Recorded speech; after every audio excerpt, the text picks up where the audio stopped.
Galera, eu me lembro assim de duas cenas marcantes assim que ficaram gravadas mesmo no meu coração, que tem a ver com esse tema, né? A gente hoje vai falar sobre a difícil questão da homossexualidade, assim, principalmente na perspectiva bíblica, né?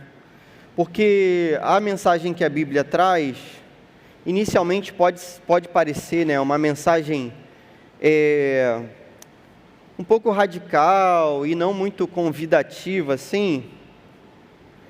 Mas na verdade, cara, o Evangelho é sempre radical, muito radical na verdade. Mas por outro lado, o Evangelho é sempre convidativo, assim. O Evangelho está sempre convidando a gente a mudar de vida, entendeu? O Evangelho está sempre convidando a gente a ser uma pessoa diferente daquela que a gente era.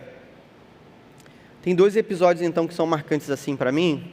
Uma vez eu me lembro que, cara, muito tempo atrás mesmo, isso aí já tem mais de 4 anos, provavelmente, porque a gente vivia outro governo e tal, outros governos. E aí uma menina aqui da igreja me mandou uma mensagem dizendo assim, pô, não sei se você sabe, mas sou professor de redação e trabalho com vestibular, né? Então a menina falou assim, porque estava tendo muito boato sobre o tema da redação, como sempre é todo ano. Então a menina falou para mim assim, poxa, Clóvis, e se cair um tema falando sobre homofobia? Como é que a gente vai trabalhar com esse tema assim na redação? A menina nem era minha aluna, beleza? Mas eu percebi que a dúvida dela era sincera. Aí eu respondi assim para ela, poxa, se cair um tema falando sobre homofobia, a gente é totalmente contra a homofobia, beleza? Então, assim, a gente é contra qualquer tipo de preconceito, qualquer tipo de distrato, qualquer tipo de maldade. Então, cara, se cair um tema desse para a gente está tranquilo, a gente está totalmente tranquilo para fazer. A gente, obviamente, vai ser contra toda forma de violência, preconceito e tudo mais. Aí, pô, dá para a gente fazer numa boa. Se você treinou a redação, tem também a parte técnica da redação, né? Então, você treinou, tal, tá treinando, pô, você vai sair muito bem na redação e tal. Essa pergunta, assim, inicialmente me surpreendeu. Um outro episódio que aconteceu, assim, em relação a mim, ao UP e tal, a gente, né? Eu me lembro de uma reunião de oração que a gente estava aqui. Na verdade, não era nem reunião de oração, era vigília do UP, dos adolescentes. Aí eu vi uma oração que eu já comentei com vocês, né, que ficou marcada assim no meu coração, que dizia uma parte assim, né, poxa, Deus, que as pessoas não vejam a gente como preconceituoso, homofóbico. E aí a oração continuou, né. Na época, assim, eu concordei e concordo com a oração, né, poxa, oro assim também, que as pessoas não me vejam como preconceituoso, homofóbico, nada disso. Mas, infelizmente, cara, uma parada que a gente tem que já tomar como um pressuposto, assim, da nossa caminhada cristã, é que as pessoas vão olhar para a gente também de modo equivocado, infelizmente. Então, pô, vai ter gente que vai me ver assim. Eu, por exemplo, sou professor de muitos alunos que não sabem que eu sou pastor. E aí, pô, esses alunos um dia descobrem, talvez, numa mídia social. E aí, poxa, quando eu dou aula de redação, eu falo de todos os temas que podem cair na redação, e não fico também assim, pô, enchendo a paciência das pessoas com muita coisa não. Mas tento trazer a perspectiva assim, que é a perspectiva com a qual eu fui educado, e com a perspectiva de Deus, assim, de certo modo, mas sem ficar falando muito Deus, muita coisa assim, porque, pô, eu tô, né, num ambiente de trabalho ali e tal, apesar de ser dono do meu curso e tal, eu respeito assim também a opinião dos alunos e ouço os alunos e tudo mais. Então, quando eu trabalho assim, né, com essa questão da redação e tudo mais, eu percebo na perspectiva dos meus alunos essa questão que é muito latente assim. Parece que na cabeça de todo mundo, pô, quem é crente é preconceituoso mesmo, beleza? Quem é crente é homofóbico, quem é crente tem uma opção de problema, vota em sei lá quem, não é isso? Pô, você é crente? Pô, aí, você é homofóbico, você vota em fulano de tal, a pessoa já faz um roteiro da sua vida, né? E eu percebo que quando os alunos entendem que eu sou pastor agora, né, e veem numa mídia social que eu sou pastor, eles ficam assim um pouquinho surpresos, né? Pô, cara, o cara é pastor, pô, o cara parecia tão legal, imagina a cabeça dele, pô, o cara parecia tão legal, cara, esse cara é pastor, o cara é homofóbico e vota em não sei quem, né? A cabeça da galera é assim, né? Diante disso tudo, a gente tem a perspectiva da Bíblia, assim, não interessa muito, o que o Clóvis pensa, o que a gente pensa, a gente que entende que isso daqui é a palavra de Deus, a gente sabe que isso daqui é a palavra de Deus, a gente sabe porque o Espírito Santo, gravou essa parada no nosso coração, a gente sabe por conta de Jesus Cristo, da pessoa de Jesus, a gente sabe disso pelo testemunho dos apóstolos que deram a vida, por conta disso que eles diziam que era verdade, e eles poderiam a qualquer momento dizer que isso daqui era mentira, para que a vida deles fosse poupada, para que eles não fossem torturados, para que eles não fossem crucificados, e todos morreram por conta dessa palavra que eles diziam que era verdade, e se eles sabiam que era mentira, eles poderiam ter dito na hora da execução, né? Vou sustentar isso daqui, até agora, colocou minha cabecinha aqui para cortar, não, peraí, não corta agora não, inventei. Não, os caras deram o sangue deles e a vida deles para que essa palavra chegasse a gente. Então a gente entende, a gente sabe, a gente tem certeza que essa é a palavra de Deus. E a gente vai entender então o que a palavra de Deus diz sobre isso. Beleza? Na verdade, assim, o que a Bíblia fala sobre a questão da homossexualidade, né? Há muitos textos que falam sobre isso na Bíblia. A gente tem 2 textos assim que são mais assim conhecidos talvez no Antigo Testamento, que são Gênesis 18 e Levítico 18. Gênesis a gente vai ter aquele episódio lá da vida de Ló, e Levítico a gente vai ter, né, uma parte em que vai falando sobre as relações sexuais, e diz aquilo que Deus, né, julgava como algo que estava totalmente relacionado à idolatria. Se você ler mesmo Levítico, eu não vou ler agora, cara, porque eu estou tentando assim, falar num tempo razoável para você entender, né, e prestar atenção. Mas se você lesse o texto de Levítico, o livro de Levítico, você ia perceber o seguinte, que lá em Levítico, quando fala sobre as práticas sexuais que são inaceitáveis, e a gente vai ver, várias práticas que são inaceitáveis, né? Então, a pedofilia, por exemplo, você ter relação sexual com alguém da sua família, um parente próximo, tipo assim, um filho com o pai, o filho com a mãe, o irmão com o irmão, então isso tudo vai ser proibido mesmo pela Bíblia. E aí você vai ver que lá em Levítico há essa proibição em relação a pessoas do mesmo sexo terem relação sexual. Você vai ver também que na sequência de Levítico tem um negócio muito interessante, que é um detalhe que ninguém repara, que na sequência de Levítico mesmo, quando está sendo descrito sobre as relações sexuais que são inapropriadas, você vai perceber uma parte de Levítico, daquela sequência do capítulo 18, que fala sobre idolatria. E aí a gente pensa assim, o que tem a ver uma coisa com a outra, né? Primeiro está falando de relação sexual, e aqui está falando, no meio disso aqui, está falando de idolatria. Isso tem tudo a ver, na verdade, porque o texto, até de Romanos, que é o texto principal, assim, falando já no Novo Testamento, então, Antigo Testamento a gente tem o quê? Gênesis 18, Levítico 18, para você gravar. No Novo Testamento, a gente tem outras referências, né? Aí tem Romanos 1, que é o texto principal. Você tem esse texto aqui, 1 Coríntios 6, né, de 9 a 11, que a gente vai ler agora, daqui a pouquinho. Você tem o texto de Timóteo, você tem o texto de Judas.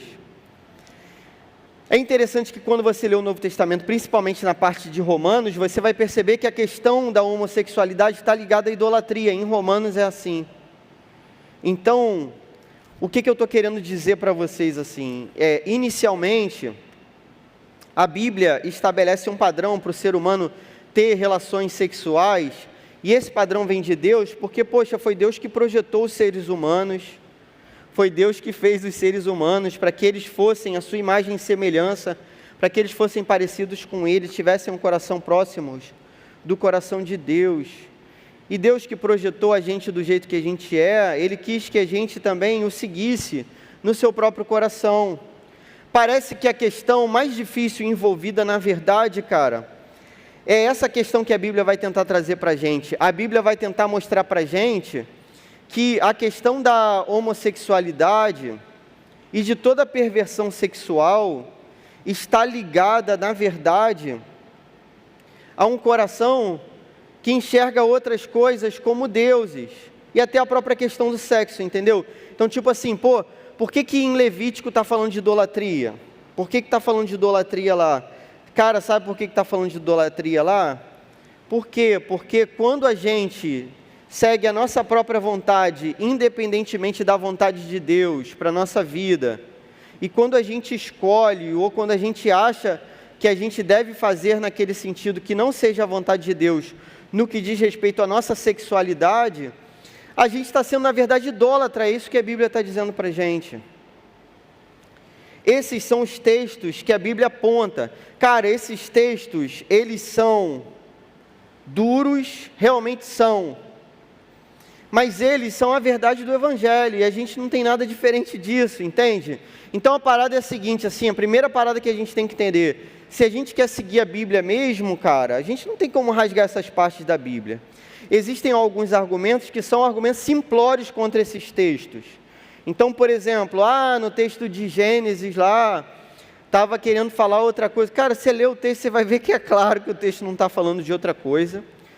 Quando em Levítico está falando da questão da relação sexual, você vai perceber ali em Levítico que não é só uma questão cerimonial, e quem lê tranquilamente o texto de Levítico vai saber assim, que o que está dizendo em Levítico não é só cerimônia, beleza? Não é só uma questão ritualística, mas é o coração que está envolvido nessa parada, principalmente quando você lê o Novo Testamento e a galera que vai defender assim, que a Bíblia não reprova a homossexualidade, a galera vai dizer assim, mas é só Paulo que está dizendo isso. Esse argumento é problemático em dois sentidos. Primeiro, não é só Paulo, então isso é mentira, porque você vai ler o texto de Judas, que faz referência justamente ao texto de Ló, que é Gênesis 18, Judas tem um capítulo só, você vai ler isso rapidinho, e você vai perceber que não é só Paulo, então a gente tem um outro discípulo de Jesus, da escola apostólica, dizendo a mesma coisa. Então não é só Paulo. Segunda questão, esses caras aqui, né, existe um outro argumento que é assim, não, então a gente rejeita tudo que não seja os evangelhos. Então a gente fica só com Mateus, Marcos, Lucas e João, e tudo que não sejam os evangelhos a gente rejeita. Por quê? Porque isso daqui, Mateus, Marcos, Lucas e João, é a palavra de Jesus, e o resto não, é a palavra dos seguidores de Jesus. Mas se você for um pouquinho sincero, você vai entender, cara, que quem escreveu Mateus, Marcos, Lucas e João não foi Jesus, foi Mateus, Marcos, Lucas e João. Então o que isso significa? Cara, tudo aqui é o testemunho dessa galera que viu, e essa galera que viu, como João fala, né, nós vimos, nós tocamos, beleza? Nós tocamos, nós apalpamos ele era real, nós vimos, nós sentimos o cheiro dele, ele era totalmente real. É esse testemunho que a gente vai ter. Então tudo na Bíblia é testemunho das testemunhas oculares. Tudo é assim, beleza? Nada é diferente disso, inclusive os evangelhos. O que esse texto de Coríntios tem a revelar para a gente? Por que eu escolhi esse? Então, dentre inúmeros textos, eu escolhi justamente esse, sabe por quê? Cara, olha só o que esse texto diz. 1 aos Coríntios, capítulo 6, verso 9 em diante, diz assim: vocês não sabem que os perversos não herdarão o reino de Deus? Não se deixem enganar. Parece que está falando para o nosso tempo, galera. Então, não se deixe enganar. Sabe qual é a parada do tempo de Paulo para o nosso tempo? A gente pensa assim, a gente vive um tempo, né? Depois que o evangelho foi pregado pelo mundo, o mundo ocidental principalmente se tornou cristianizado, parte do Oriente também, mas aí o mundo se tornou cristianizado. Hoje a gente vive um tempo que já pode ser chamado de pós-cristão, então o mundo está sendo descristianizado de repente, beleza? Está virando outra coisa. E aí pode parecer para a gente que isso é tudo natural, mas antigamente não era assim, não. Paulo viveu um momento de tempo em que a relação sexual entre pessoas do mesmo sexo não era incomum, beleza? E talvez fosse mais comum do que no nosso tempo. Olha só que doideira. Por quê? Porque essa galera aqui, Paulo está escrevendo a carta aos Coríntios. Quem são essas pessoas aqui? São os gregos, beleza? Os gregos que influenciaram o mundo romano. esse mundo aqui agora é romano de forma nominal e bélica, como exército, mas a cabeça dessa galera era grega. Os historiadores, os filósofos, os pensadores vão dizer o seguinte: olha, Roma dominou pela espada, pela força, mas quem dominou mesmo esse mundo antigo foram os gregos. Os gregos aprenderam a se relacionar com pessoas do mesmo sexo. Isso era parte do ensinamento deles, da pedagogia deles. Existe uma obra, chamada Paideia, que descreve esse mundo grego, que vai dizer exatamente isso, como que os homens educavam os outros homens, pessoas do mesmo sexo, só que mais moços, mais jovens, como que eles educavam essas pessoas na questão da sexualidade, com esse relacionamento homossexual. Então, para o mundo de Paulo, cara, era tão duro dizer isso quanto é hoje. E Paulo está dizendo exatamente para essa cultura. Então, por exemplo, se Paulo escrevesse essa carta para os judeus, que já tinham o Antigo Testamento com eles, cara, os judeus estavam tranquilos em relação a isso. Eles não tinham crise, não tinham dúvida. Eles poderiam ter problemas em relação à sexualidade, mas eles sabiam que a palavra de Deus dizia isso. Já para os gregos, para essa galera de Corinto, não. Eles vivem esse mundo que, para esse mundo deles, isso é totalmente natural. E aí, olha só o que Paulo vai dizer. Vocês não sabem que os perversos não herdarão o reino de Deus? Aí, olha só, cara, Paulo está usando uma palavra dura pra caramba, Ele está chamando isso de perversidade. Por quê? Perversidade vem de perversão. Então, o que seria a perversão? A perversão é você fazer diferente, você fazer o oposto daquilo que se espera que você faça diante de uma autoridade. Então, por exemplo, quando meu filho faz algo contra a minha filha, isso é perversidade. Meu filho é um pouquinho maior do que ela, então às vezes ele manda um socão nela lá, ele tem 5, ela tem 4. Aí, cara, isso é covardia, perversidade, eu tenho que ficar educando ele, eu tenho que dizer, cara, isso é perversidade. Por quê? Porque é o que eu digo para o meu filho, eu digo assim: Isaac, Deus te deu a Esther para você cuidar dela, cara, para você amar ela, para você ser carinhoso com ela. Então, você tem que ser carinhoso, você tem que amar e não bater na sua irmãzinha. Isso é perversidade. Vocês não sabem que os perversos, ou seja, aqueles que foram criados por Deus para que fizessem algo e fazem o contrário, não herdarão o reino de Deus? Não se deixe enganar. Não se deixe enganar. Hoje o tempo pode ser até semelhante, mas talvez o tempo de Paulo fosse muito pior. Não se deixe enganar, nem imorais, nem idólatras, nem adúlteros, nem homossexuais, passivos ou ativos. Galera, é a palavra de Deus que está dizendo, beleza? Então não é o Clóvis que está dizendo, não é o que o Clóvis quer dizer. Não, cara, não é no mundo antigo em que isso é totalmente fora de cogitação, em que ninguém vive isso e que isso não faça parte da cultura. Não é nem imorais, nem idólatras. Percebe? A idolatria está sempre nesse meio dessas sequências. Então você vai ler esses textos, até o texto lá mesmo de Sodoma e Gomorra, que é o texto de Ló, você vai perceber que aquela galera era totalmente idólatra. Aí beleza, idolatria em Sodoma e Gomorra, idolatria em Levítico 18, idolatria em Romanos 1, idolatria agora em 1 Coríntios, capítulo 6. A idolatria está sempre relacionada. A questão fundamental é essa, cara. É isso que é o principal. Então, assim, se houver no coração de qualquer pessoa um Deus que não seja esse Deus, essa pessoa vai perverter, ou seja, vai mudar, vai inverter os valores de Deus, e ela vai viver contra a vontade de Deus. Não é simplesmente uma questão de prática, e esse que é o lance mais difícil.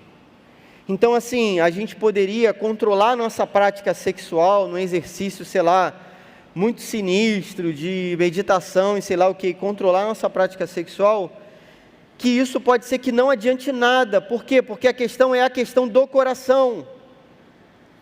Então, olha só, se alguém toma a decisão, por exemplo, de não ter práticas homossexuais, por qualquer outro motivo que não seja seguir o coração de Deus e colocar esse Deus verdadeiro no centro da sua própria vida, de modo que essa pessoa rejeite toda a idolatria e viva para a glória de Deus, se não for por isso, se for para agradar os pais, se for para agradar a sociedade, se for para não sofrer preconceito, se for por qualquer outra coisa, isso não vale de nada para Deus.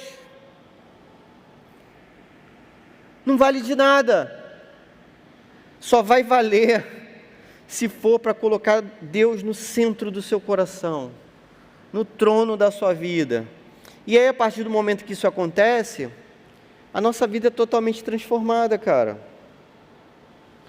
Você já reparou que as metáforas bíblicas que falam sobre o modo como Jesus entra na nossa vida e deve entrar na nossa vida, são todas metáforas de vidas transformadas e transformadas completamente? Você lembra da conversa de Jesus com Nicodemos? Capítulo 3 ali do Evangelho de João. O que Jesus vai dizer para Nicodemos? Cara, é necessário nascer de novo. Você nasceu de um jeito, só que agora você tem que nascer de novo, de um jeito completamente diferente. Aquele que não nascer de novo, não vai ver o reino de Deus. Aquele que não nascer de novo, cara, não vai ver o reino de Deus. Não vai ver o reino de Deus, é assim que a Bíblia diz. Aquele que não negar pai, mãe, filhos, irmãos, riquezas, aquele que não negar todas as coisas, não pode ser chamado meu discípulo, é isso que Jesus diz. Aquele que não negar a si mesmo e tomar a própria cruz, esse não pode ser chamado meu discípulo. O que é tomar a própria cruz, galera? É morrer. Jesus está dizendo isso, cara, se você não morrer para você, para a vida que você sempre teve, para as certezas que você sempre teve, você não pode ser chamado meu discípulo. Aquele que põe a mão no arado, no instrumento para cuidar da terra, ou seja, aquele que entra para a obra de Jesus, que olha para o lado, que olha para trás, não é digno dessa obra. Lembra da parábola do vendedor de pérolas? Um homem vendia pérolas e colecionava pérolas, o texto diz colecionava pérolas. Um dia ele encontra a pérola que é mais preciosa do que todas as outras. O que ele faz? Ele vende todas as outras pérolas para ficar com aquela que é mais preciosa do que todas as outras. O que é vender todas as pérolas que a gente tem? É deixar de ter a vida que a gente tinha. Você entende que um colecionador não tem uma coisa só? Ele era colecionador de pérolas, mas agora ele não coleciona mais. Ele tem uma só, porque essa é a mais valiosa do que todas. Tudo que você julgava que tinha valor na sua vida antes, agora é completamente diferente diante de Jesus Cristo, cara. É isso que a palavra de Deus está dizendo para a gente. Nem idólatras, nem adúlteros. Às vezes a gente prega também esse texto esquecendo de todos os outros pecados, mas não, está tudo relacionado, beleza? Está tudo entrincheirado no nosso coração. É tudo coisa difícil de sair, cara, é tudo coisa difícil de sair. Se não for obra do Espírito Santo de Deus, cara, não vai sair. Nem idólatras, nem adúlteros, nem homossexuais passivos ou ativos. A gente já estudou essas palavras aqui, investigou essas palavras. É isso mesmo que a Bíblia está querendo dizer, beleza? A tradução mais clara é essa daqui da NVI mesmo. Ou seja, se você tem uma relação sexual, é isso que a Bíblia está dizendo. É isso que a Bíblia está dizendo. Se você tem uma relação sexual homossexual passiva ou ativa, cara, isso é perversão diante daquilo que Deus te programou. É isso que a Bíblia está dizendo. Não sou eu que estou dizendo, é isso que a Bíblia está dizendo. Olha só, nem ladrões, nem avarentos, nem alcoólatras, nem caluniadores, nem trapaceiros herdarão o reino de Deus. Mas, cara, esse texto é duro, verdadeiro, mas ele é fantástico, esse texto. Olha como é que esse texto termina. Algo que talvez você nunca tenha reparado na sua vida. Olha como é que esse texto termina. Assim foram alguns de vocês. Paulo está chamando esses caras de irmãos, de santos de Deus. A carta é assim, ele está chamando os caras de irmãos, de santos de Deus. Assim foram alguns de vocês. Você consegue entender? O que esses caras foram? O que essas pessoas foram? Idólatras, imorais, adúlteros, homossexuais passivos, ativos, avarentos, alcoólatras. Assim foram alguns de vocês. Só que agora vocês não são mais. Vocês são meus irmãos. Vocês nasceram de novo. Vocês deixaram isso para trás. Vocês vivem uma vida santa agora. Olha só o que ele diz, cara. Mas vocês foram lavados, foram santificados, foram justificados no nome do Senhor Jesus Cristo e no Espírito do nosso Deus. Esse texto é totalmente trinitário também, né? Fala do Deus Pai, Filho e Espírito Santo. E Paulo diz, cara, que essas pessoas tiveram a vida delas transformadas. Algumas dessas pessoas da igreja de Corinto tinham tomado uma decisão na vida delas, cara, que elas tinham práticas homossexuais, entre muitos outros pecados, né, que eles praticavam, que a Bíblia chama de pecado, mas que agora eles têm a vida completamente mudada. Algumas pessoas da igreja oceânica tiveram práticas homossexuais e foram idólatras e foram caluniadores e toda essa lista de pecados aqui, mas hoje não vivem mais assim. Alguns desses são líderes da nossa igreja, cara. São líderes da nossa igreja. Mas são pessoas que morreram para si mesmas e nasceram para a obra de Jesus Cristo.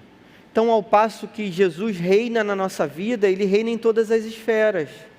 Então, a boca do Clóvis agora não pertence mais ao Clóvis, pertence a Jesus Cristo. Então, eu não posso mais mentir como eu mentia antes. A minha vida sexual agora, a vida sexual do Clóvis agora, não é mais a vida que ele tinha antes de conhecer Jesus Cristo, não. É a vida que Jesus Cristo quer que eu tenha. Marido de uma só mulher, cuidando da minha esposa, sendo totalmente fiel, abandonando todo tipo de pecado e maldade, injustiça, idolatria. É assim que tem que ser. Assim foram alguns de vocês. E na história da igreja foi assim, irmãos.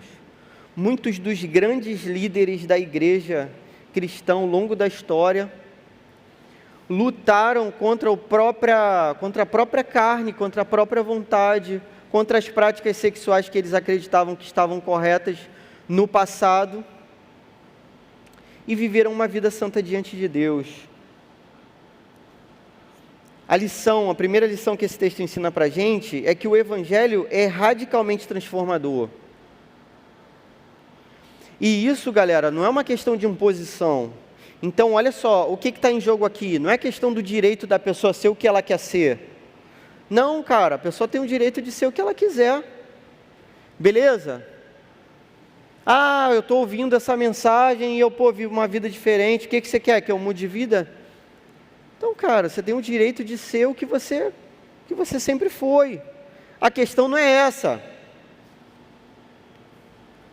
A questão é a seguinte: quem está no trono do seu coração? Quem reina no seu coração? Se é Jesus Cristo, Ele reina em todas as esferas, cara. Todas as esferas. E vai reinar também na questão sexual, com certeza. Com certeza. E tem que ser assim, porque assim diz a palavra de Deus.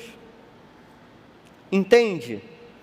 Não é uma questão de direito, de imposição. A imposição mesmo, cara, eu acho que nem funciona. Então assim, eu vou impor para o meu filho na marra que ele faça tal coisa. Acho muito difícil, cara. Na marra mesmo, acho muito difícil. É uma questão de coração mudado, cara. Você ser tocado pelo Evangelho e querer ser diferente daquilo que você era. Isso só pela obra do Espírito Santo mesmo. É impossível. Beleza? Aos seres humanos é impossível. Lembra daquela parte que os discípulos falam para Jesus assim, então quem pode ser salvo?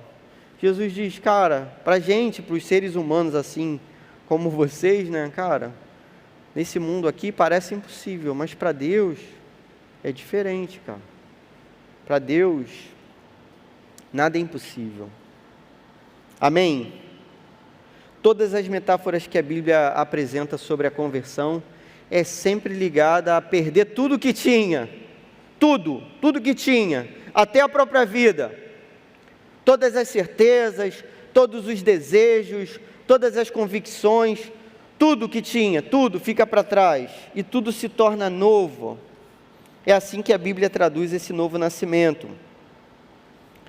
Todo mundo precisa nascer de novo. Você pode me perguntar assim, eu tenho que mudar isso na minha vida primeiro? Não. Primeiro, a sua vida não pode ser sua, entendeu? A pergunta está errada. Eu tenho que mudar isso na minha vida? Não. Primeiro, a sua vida não pode ser sua mais. Tem que ser de Jesus Cristo. Senão vai dar errado. Senão vai ser legalismo, vai ser qualquer porcaria que não presta para o Evangelho. Então a pergunta certa não é essa. Não é o que eu tenho que mudar na minha vida primeiro. A pergunta é, de quem é a minha vida? Se é de Jesus Cristo, tudo vai mudar. Necessariamente tudo vai mudar. Amém?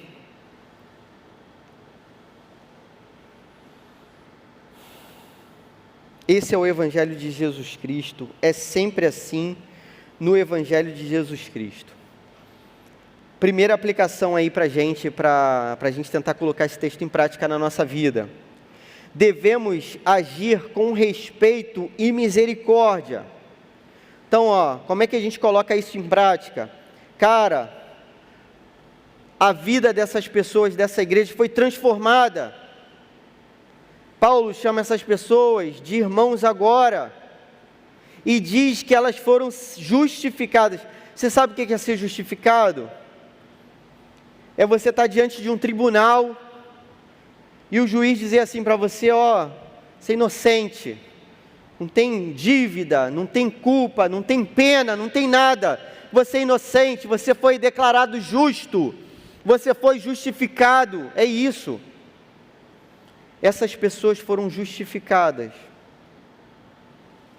A gente vai tratar as pessoas que estão à nossa volta, como que a gente trata um amigo nosso que, se declare homossexual, ou uma amiga nossa que se declare homossexual?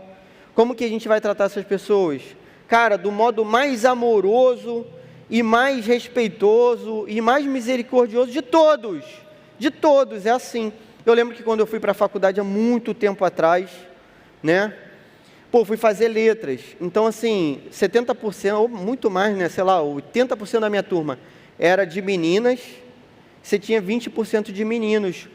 Os meus amigos, a galera que eu andava na faculdade, cara, quase todos eram homossexuais, quase todos. Todo mundo se declarava gay e vivia as suas vidas, eles sabiam que eu era cristão também. Cara, me respeitaram e eu os respeitei. E eles me trataram, de forma totalmente gentil, eram os meus amigos de trabalho, sabe, aquele trabalho em grupo, né? Você cola com quem? Com os seus amigos. Era a galera que eu colava, era a galera, não colava fazer cola não, beleza, pessoal? Colava de estar junto, graças a Deus. Na faculdade eu não colei não, mas beleza, a galera com quem eu andava, né, juntinho. No bandejão era a galera com quem eu sentava, que eram meus amigos, pô, eu ia comer sozinho, ia comer com eles, e eles iam comer comigo, cara, e é assim que é a vida, meu irmão.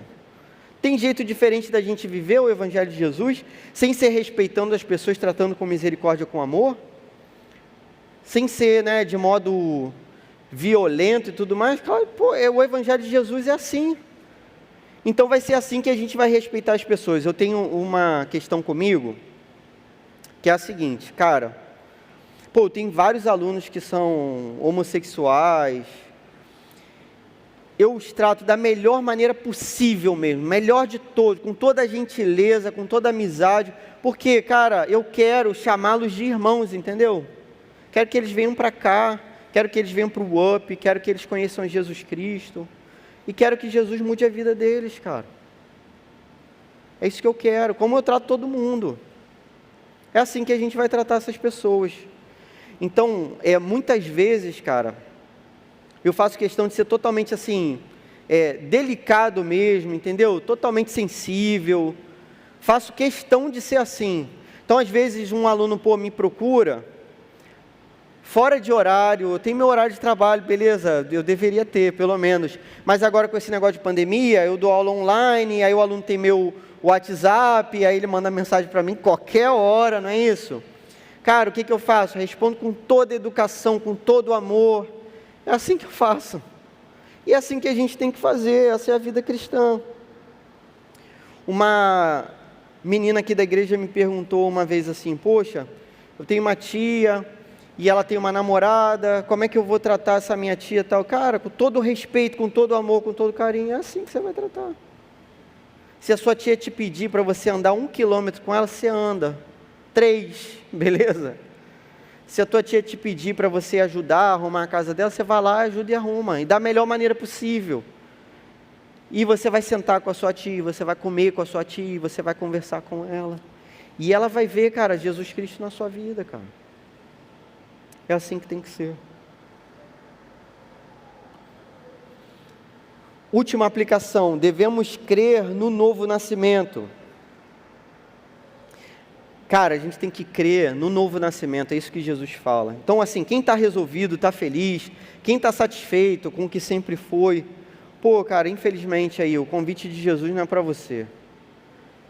Eu estou decidido, estou resolvido, estou feliz, minha vida é assim, está tudo certo. Beleza. Não é para você o convite de Jesus.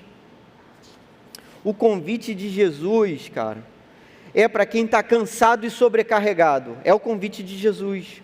Lembra o que a gente ouviu nesse domingo? Venham a mim, vocês que estão cansados e sobrecarregados, eu vou aliviar vocês. Cara, se você, em relação à sua sexualidade, você está cansado e sobrecarregado, cara, vem para Jesus Cristo. Vem para Jesus Cristo. Perceba, Jesus podia dizer assim para a gente, sai de perto de mim, não fica perto de mim. Eu sou santo demais para ficar perto de mim. Jesus diz, não, cara, vem para mim. Você que está cansado, você que está sobrecarregado, vem, caminha comigo. Eu divido o peso com você. Você que tem sofrido, você que tem chorado, cara, vem para cá que a gente chora junto. A gente quer chorar com você, a gente quer se ajoelhar com você, a gente quer orar com você. Você que está arrependido dos erros que você já cometeu, é para você que é esse convite, vem. O UP aqui está aberto para você, vem caminhar com a gente, vem orar com a gente, vem conhecer o Evangelho de Jesus Cristo. Vem. A gente quer caminhar contigo. A gente quer ouvir a sua confissão de pecados, a gente quer confessar os nossos pecados também para você. A gente quer ver, cara, essa obra maravilhosa de Jesus Cristo na sua vida. Eu gostaria de encerrar mesmo com esse verso 11 aí, do capítulo 6, da carta aos Coríntios. Olha só o que Paulo diz. Assim foram alguns de vocês.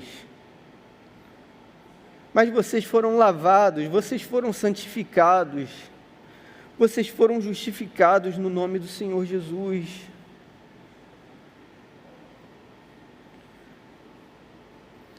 Assim foram vocês, mas vocês não são mais. Vocês nasceram de novo. Vocês carregaram sua própria cruz. Vocês sentaram à minha direita. Vocês caminharão comigo pela eternidade. É isso que Jesus Cristo está dizendo para vocês. Esse é o convite de Jesus Cristo para a sua igreja, amém? Vamos orar? Senhor, obrigado pela tua santa palavra. Só a tua palavra pode convencer qualquer coração, Pai. Em nome de Jesus, faz só o que o Senhor pode fazer, aquilo que só o Senhor faz.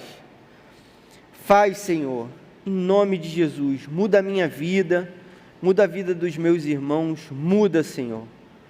Enche esse lugar aqui com adolescentes que querem ter todas as áreas da sua vida tratadas pelo Senhor, Pai. Transforme cada coração, que tudo sirva de testemunho para a tua glória, Senhor.